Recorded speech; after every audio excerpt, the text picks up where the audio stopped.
Mbukeli, ngikubingelele kuzo zonke indawo lapho khona kufinyelela khona lolu hlelo. Igama lami ngingusithembiso ngakandlozi. Ngicela amaqela ukuvakashela le channel, cofa subscribe, thokozele le video. Wembukeli, inkantolo elelela amacala ahleliwe ePitoli, igwebo wesifazane odabuka eZimbabwe ngamacala angu-128 okweba ebandleni. Kuthiwa uLady Memory Mutsika oneminyaka engu-43 ubudala wayengumgcini mafa e-City Seventh Day Adventist ePitoli. Umsebenzi wakhe ubufaka phakathi ukuphatha imali yomnikelo webandla.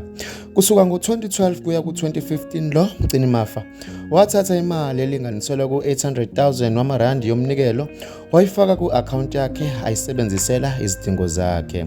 Ngesikhathi kuqala icala lakhe wavumile amacala akhe, wabe secela inkantolo ingamgwebi kodwa imnike ithuba lokuyikhokha kancane kancane imali kuze kuphele iminyaka emihlanu. Umbuso usiphikisile lesi sicelo eveza ukuthi usenesikhathi eside ethi uzoyikhokha imali yebandla kusukela ngoMashi nonyaka kodwa akakayikhokhi.